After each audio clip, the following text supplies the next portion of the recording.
Today we have 3 of the greatest LEGO airplane sets of all time against 3 complete flops, and we're gonna find out what gave them their legendary status, and in some cases, what exactly went wrong. This was a rather popular one, but set 3181 was just awful. This was LEGO's attempt at making a larger commercial airplane set that didn't retail for $100, and this definitely shows in the execution of the plane. First of all, it has one of the plainer looking sets that's design is very simple in general. It lacks a lot of features and some of the scaled back designs are just ineffective. This is a 6-stud wide airplane, which means 2 studs are taken up for the chassis of the aircraft, leaving 4 studs for the interior. Which means LEGO didn't add any extra features like a galley or a washroom, just simply due to the lack of interior space. Instead, we just get 6 plain old yellow seats that's centered for some reason, taken away from an aisle. But oh, that doesn't matter because the use of a slope piece instead of the regular roof airplane ceiling piece that is 8 studs wide by the way. The slope piece doesn't arch like the regular airplane ceiling piece, which means a minifig can't actually stand up properly in this aircraft. And LEGO knows this because they didn't even bother to add a door. And the funniest thing of all is, this set wasn't even that cheap. From memory, it came with a horrible price per part ratio, making it pretty poor value for money on top of all of this. Set 60101. And okay, I'll be honest, I really like the way this looks. That half green fuselage definitely works out and the design is nice for sure. The exterior aesthetically works out well, and for an entry-level aircraft that consists of less than 150 parts, it's quite good. But against some of the other airplanes that LEGO has made, that's why it ends up on this list with a few notable drawbacks. Yes, I do understand it's a 150 part plane, but the scaling is just a little bit off. We have some LEGO City cars that are longer than this and quite a bit longer in fact, and the cockpit takes up literally half the length of this plane. And are these the same engines used on those bigger jumbo jets, which are 2 to 4 times larger than the size of this plane? And in addition, look at the tail of this. It looks like the back of the plane has been chopped off in an effort to get this to 150 parts. It would be better if they added a couple of more parts to make it 4 to 8 studs longer and have some sort of flow from the main fuselage to the tail of the plane. I understand the tail has to be elevated so they can add a cargo door underneath, and for a LEGO set, especially one of this size, that's perfectly acceptable. But if LEGO just threw in a couple of extra parts, this definitely has a lot of potential. And hey, if you got this plane and the right parts, go right ahead and do that. It'll make this plane look much better, and I'm sure that's going to be a really fun project as well. Now, there's nothing inherently wrong with this set. It comes with a rather simple but sleek looking private jet, and even a limo to add to the VIP theme of this. But there's nothing standing out to be completely new or revolutionary that will wow us. It's a fairly simple design set with a decent playability factor, but a very high price for what it is. The set retailed with one of the highest price per part ratios for a LEGO airplane set, considering it doesn't really come with any larger pieces like this one piece wing here. It has the same airplane design as the first plane with no door, aisle, narrow width and inability to pose a minifig standing whilst the roof is on. But I would say this design is acceptable here because it's not a jumbo commercial passenger jet, it's an upscale and luxurious private jet. And LEGO did deliver on the interior of it with some really nice features and details. Just look at these nice interior touches, and this carries over to the limo as well. Overall, it's a decent set, just a little too overpriced, and for how good all of LEGO's other airplanes are, you can see why it is classified as quote unquote one of the worst LEGO airplane sets.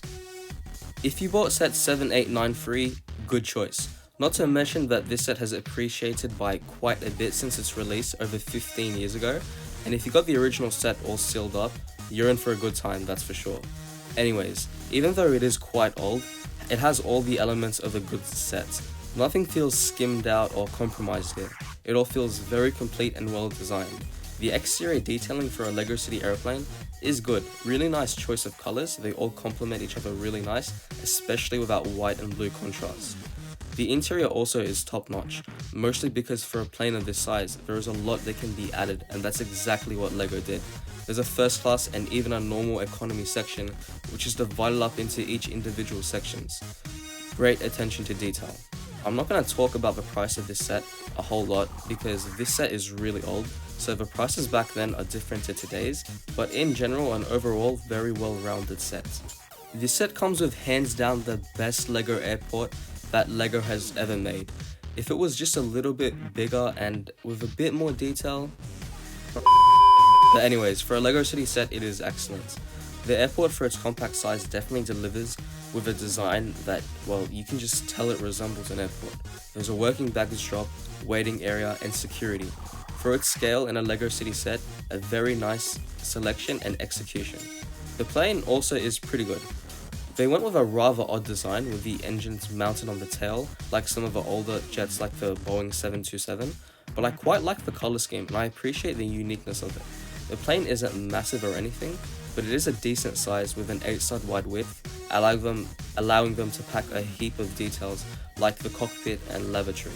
Some nice touches. This plane also comes with some nice accessories, although they are more or less just complements on top of this plane and airport. The design is quite clever, and it gets the job done for its scaled back design with minimal use of parts. Pretty ingenious. For a cargo aeroplane, this gets as close to perfect as possible. Set 60022 nails the cargo aeroplane design and comes with some very nice accessories too. Let's talk about the plane first. We got the classic green symbolizing that it's a cargo plane, and the distribution and proportion of colors are on point, which give it that nice exterior aesthetic. I really like the green tail and how it flows down. We get 2 compartments that can store cargo, that are a decent size. I just wish LEGO could have made better use of the actual size of the airplane, considering that it's the largest cargo plane ever released, and one of the largest LEGO City airplanes for that matter. But the accessories that this set comes with definitely make up for it, as they complement the plane perfectly, and go with the entire cargo theme really well.